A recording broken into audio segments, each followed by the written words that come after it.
to phase 2, which is getting the tie rod moved to behind the front axle. Now, let me talk about changes that I've already made and changes that I'm about to make. The factory configuration is that this deck mounts to this bracket right here through these holes. And then this bracket, which is referred to as a mule bracket, attaches to the front of the tractor, just snaps in place. It's called the snap fast system. One of the things I don't like about the factory design is the idea that I have to remove the deck before I can install anything else on the front of the tractor. So for instance, I have a push blade.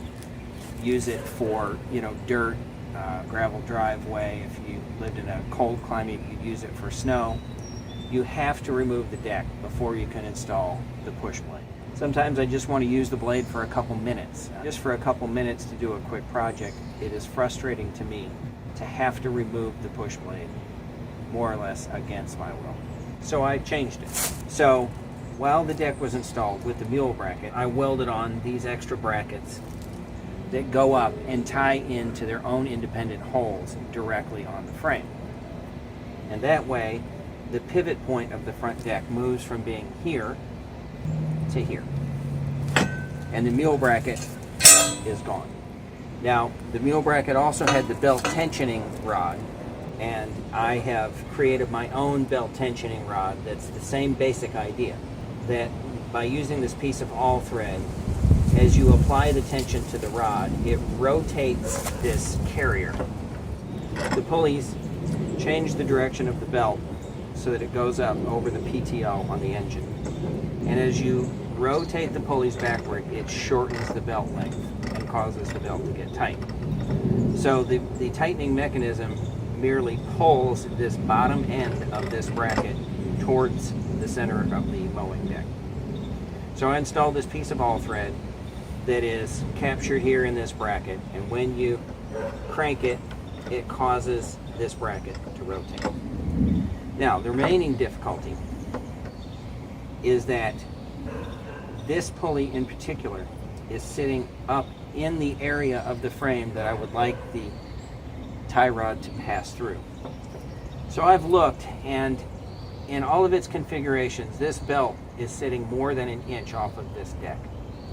So I've calculated that I can lower the path of this belt down nearer to the face of the deck, and in the process it will drop these pulleys down out of the area that I would like the rod to pass through.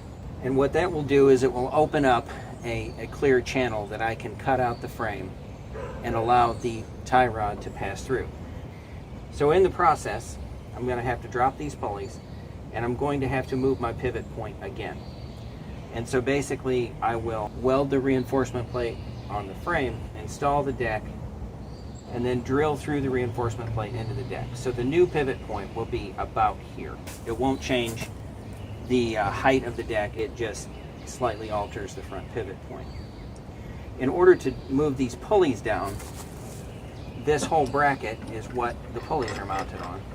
This bracket needs to drop 5/8 of an inch. I just need to drill this hole 5/8 of an inch lower than it currently is. As you can see, at the moment, that's impossible because there's nothing but air. But we have a solution for that. Namely, this plate, which is the same thickness as this bracket, can be welded right here. So the bracket itself will be extended downward by, give or take an inch. And then that gives me a place to drill through right down here. V it back on both these parts, get a good penetrating weld all the way down to the center so that it, physically becomes one with this existing bracket. Sand it all smooth and then re-drill this hole 5/8 of an inch lower than it currently exists. So once that is done, then I will reinstall the deck, reinstall the pulleys. Now, by dropping these pulleys a 1/2 inch, 1/2 or 5/8, it means I had to go buy a longer belt, because if these pulleys move downward a 1/2 inch, then the belt has to be exactly an inch longer. So I bought a 1 inch longer belt, and I'm pretty sure that 1 inch longer will be long enough to do the job, that I can fudge it if it absolutely catastrophically wouldn't go together, I'd have to go buy a belt that's 2 inches longer. But I'm pretty sure that I have room to fudge it and get a 1 inch longer belt installed on here. Then we'll move on to reinforcing the frame. Then we'll move on to installing the rest of the subframe. So here it is, you know, V'd and then tack welded, ready to be carried outside and welded with the bigger arc welder. I'll use an 1/8 inch arc, and on this first pass I'll burn through at about 140 amps. It'll really get a good melted puddle down deep in there. Will really fuse these 2 pieces of metal all the way through the thickest part of it. And then I'll come back at about 118 amps and cover it. And then we'll sand the whole thing flat, and we'll actually be drilling right through the weld itself. You know, weld, especially on the surface of the weld where it cools, it gets these crystalline structures form, and it can be very hard, especially on its surface. So what I'll be careful to do is to have a larger puddle of weld actually up above the surface. I'll use the flap disc to then, you know, sand that back down flat.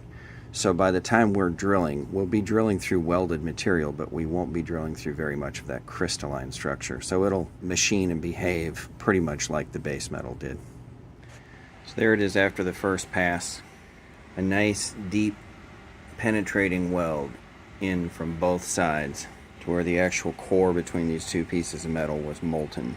So now we'll go back on a much lower amperage and fill in that valley and leave it with a little bit of a cover bubble so that we can sand it flat and machine through it cleanly. And here we have it after the cover passes, being sure to get some height to bubble it up and over. So there it is, new 5/8 hole.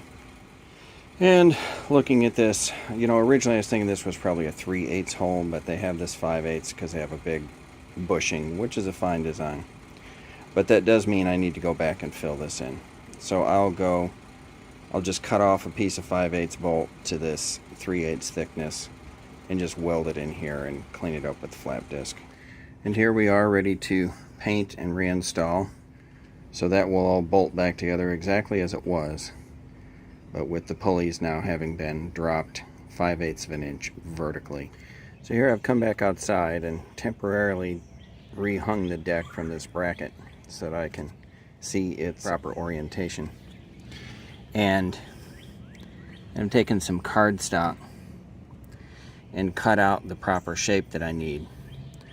The gap in the upper left is for the new tie rod to traverse in, and then this tab here by my index finger, this is the point that I will drill through with a 1/2 inch bit, and the deck will now pivot at this point right here. So all we have to do is create and weld on a couple of reinforcing plates, drill them appropriately, and then that's where the deck will hang, and that will give us our gap for our steering tie rod to pass through. Okay, so here we are under the tractor with the new longer belt mounted 5/8 of an inch lower than it had been. As you can see, there's still plenty of space between the belt and the deck. And now this pulley used to be up into this area, and now it's down just about halfway even with that bolt. This faint red mark here is where I calculated that I need clearance. So if I can cut all the way out to halfway through this bolt, then that's even better. So this will be the new line that I use for cutting out this notch, and the tie rod will pass right through here. So here we have it, the plates cut out, everything V'd. I'm only going to weld from the front, so I V'd it almost all the way to the back and left a solid 1/16 of an inch gap between these two so that my weld puddle will penetrate all the way to the back of the plate from the front. And then I used a magnetic plate to hold it flush while I tacked it in place. So now it is ready for the full weld.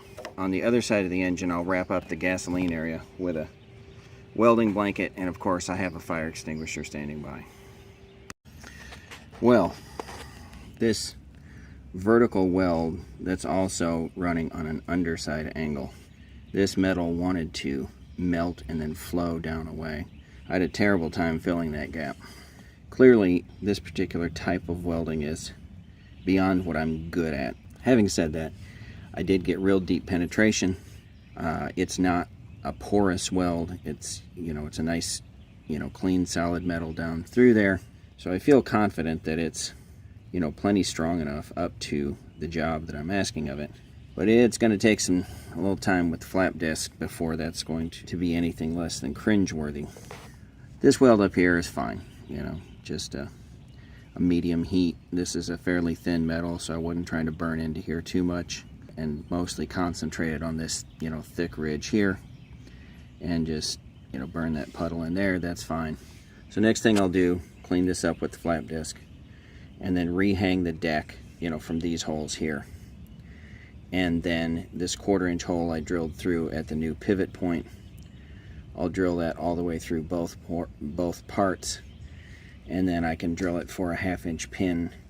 So we'll get that drilled, get the extension of that other flange cut off so it's not, protruding into this space, and then finally we will cut this out. So there it is, cleaned up with the flap disc. It doesn't look too bad. For cutting the area out, I scribed it off. We're cutting back to this edge up into here. And the first thing I did is I went through with a 1-inch hole saw. And for 2 reasons. Number one, we want radiuses at these corners, not sharp edges, because that prevents a stress riser crack from beginning there. Steel is much more structurally sound long term when it takes curves rather than hard joints. Secondly, that gives me the ability to get a bit in here, using this gap that I've created, and saw straight up. Because otherwise, this gap is not too hard to saw because we've got this opening. This one's not too hard to saw because we have this opening. But here, just, plunge cutting it, I guess you'd say, would be pretty tricky. So this way we can get a blade in here. I'm thinking that a metal cutting blade in a reciprocating saw will drive right up this without too much difficulty. But I don't yet know that for a fact. I will give it a try and report how it works. This here I intend to just cut using a 4-inch angle grinder with a cutting disc in it, and same for that. Alright, it's exactly 15 minutes after I finished the last video. I was able to cut straight up using the saber saw. I have a blade that's a Lennox for thick metal, and that did a fine job. And then I was able to cut across here using the 4-inch grinder with a cutting wheel. And I've kind of left this corner a little bit intact because I want to break that out, and then I want to try to radius this a little bit. So I just stuck a pry bar in there, bent it over without any difficulty. Once I get it bending back and forth, it will snap right off without any trouble.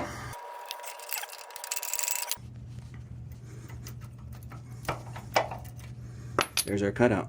I'll clean that up, try to make it look pretty and ready for paint, but fundamentally, there's our gap for our tie rod. So now that we have both sides cut out and relatively cleaned up, what it is time to do is to absolutely confirm that we're going to be able to route this steering tie rod through that hole. So we have 2 challenges. One, we have to get an offset distance back from the center line of the steering axle. We have to get 2 1/8 inches away from that center line, which represents a fairly long control arm. And secondly, because of this angle, we can't go straight back from here because we clip the axle. Oh, and thirdly, we have to have a drop. Our height from here has to be substantially lower to get down into this hole area. So what I'm going to be doing, we're going to be building an articulated control arm. I have these steel bars that are actually from some cafeteria tables that I hauled out of a dumpster once upon a time. You know, this was just like a vertical, this sat on the floor to support a vertical column, and the table bolted on that vertical column. Nice 1/2 inch steel bars. So I've taken one of these and I have cut it in half and put this, give or take, 14-degree bend in the end of each of them. I have a matching pair of these. Now these will get drilled for 1 inch and will sit down on top of this collar and will be welded to the collar, so that when the collar becomes immobile to the shaft, then this control arm will be immobile to the shaft. And once I get the angle just right, I'll go ahead and cross drill it for a pin to really, you know, lock it in place. We don't want any movement to this shaft. This little Allen set screw is not sufficient to the kind of forces it's going to encounter. So I'm about to cut this on the bandsaw to this taper, and it will articulate up like that. And then from here I will weld in a 1-inch shaft that will serve to drop it down to whatever height I need. After I get this welded in place, then I will figure out the shaft route. And lastly, it looks, I don't see any way around it, that the tie rod is going to have to be dogleg bent. I'm going to have to bend the tie rod here this way so it will come over straight and then turn to join the control arm. It's going to make it challenging to get the distance right, because I won't be able to just loosen up and spin the tie rod to adjust the toe in. So I think what I'm going to have to do is I'm going to have to install a turnbuckle, probably down here in the center. So the tie rod will be straight through the frame portion, and in that portion I'll make on the lathe a, you know, 1/2 inch fine thread turnbuckle that when you turn it, you know, the rod gets longer or shorter. Well, and then it'll need lock nuts on both sides to, you know, lock it in place so that the tie rod is functionally a single solid shaft, but that its length is adjustable. On my drawing, if I could make this arm a full 6 inches of throw, then I could get away from the bent tie rod. But I don't have 6 inches of throw before I hit the frame here. This represents about 5 and something like 5 1/4 inches of throw, and that's really all I can get away with the way things are sitting. So I'm going to go ahead and cut this taper. We'll drill this for 1 inch, get one of them welded on, and kind of put it through all of its potential motions and just confirm that it's clear to this stage. And then I'll weld the 1-inch rod that's going to serve to drop the height down. And then we'll start working on a tie rod. Alright, so now I have the ear welded on. And the ear gives us the necessary clearance where we don't strike the axle when we swing, you know, into a hard turn. But now the opening for our tie rod is down here, so I need to drop from here down to here. Now, if I were doing this in a factory, I probably would have some fancy articulated bend that would come up and over and then come down and back out. But rather than trying to get all those bends right, and more to the point, trying to get them both identical, because, you know, the turning fulcrum needs to be exactly the same for each side, or else your wheels won't be in the proper geometry.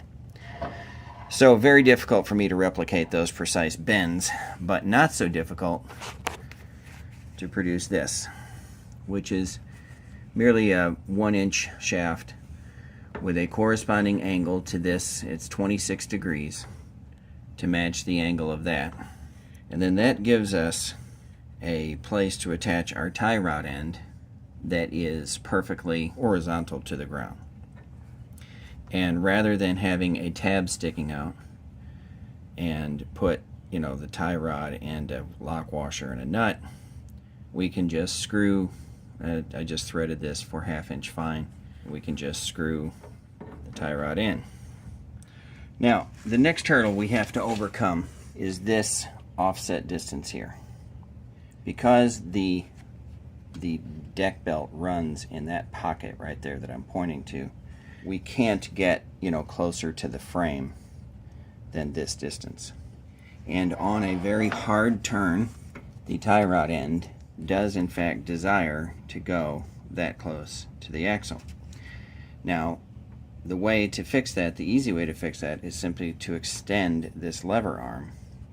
The longer the lever arm is, the farther the distance that the tie rod will be during a tight turn. You can see the problem with extending the lever arm. To get long enough to get out to here, I'll actually strike the frame. At first I thought that I could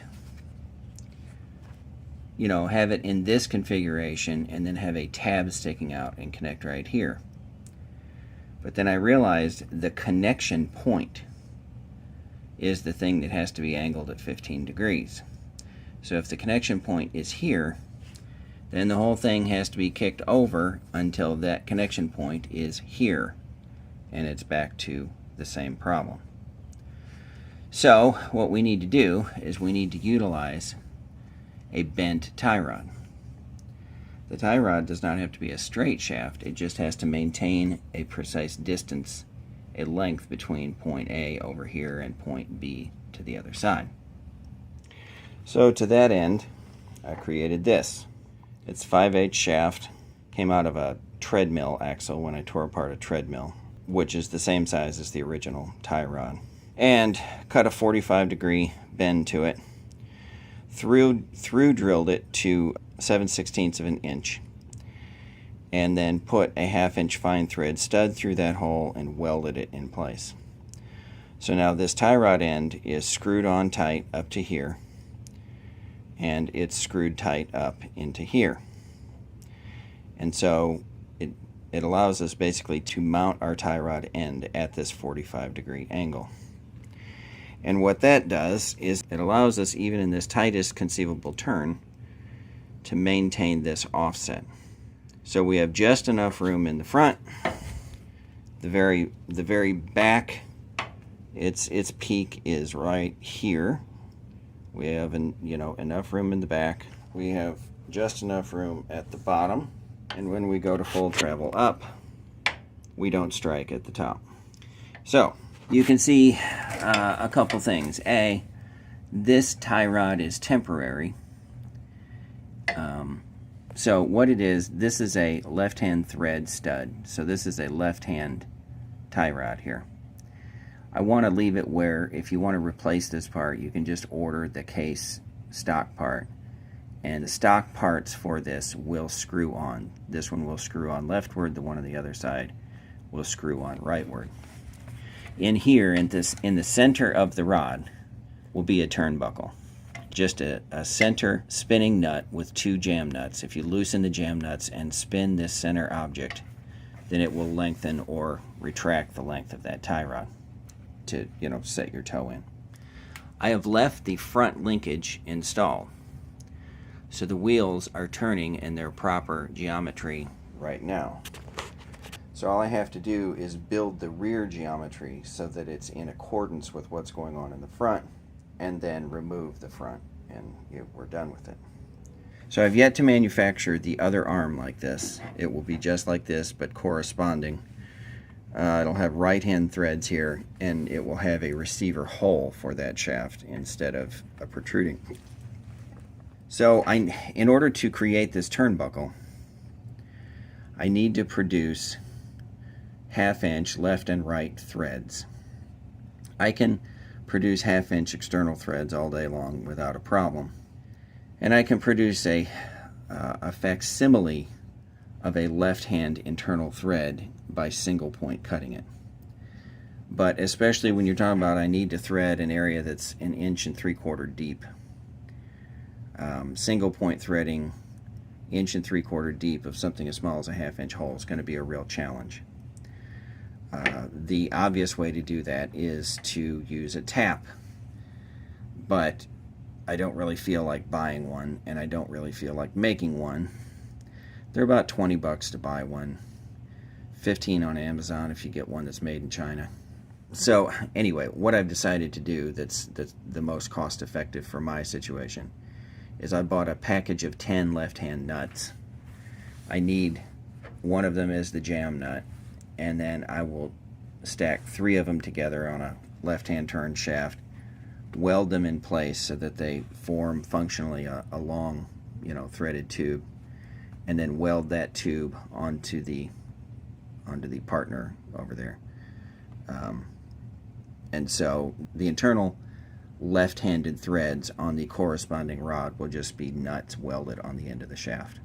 Once this tie rod, this 2-piece tie rod is completed, then all I have to do is bolt everything together, confirm that the geometry is right, and then I will go back and weld this together.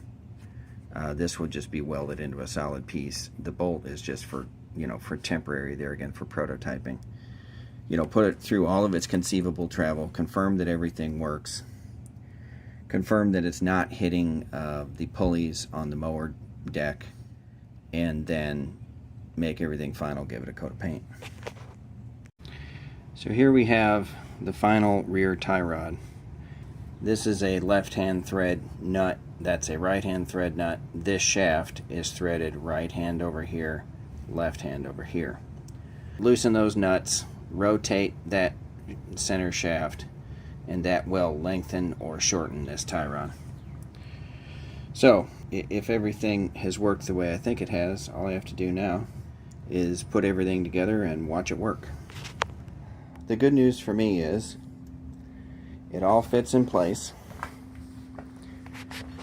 It doesn't appear to strike anything if you move it through its full motions, through its full cycles, all the way down, all the way up, all the way left and right.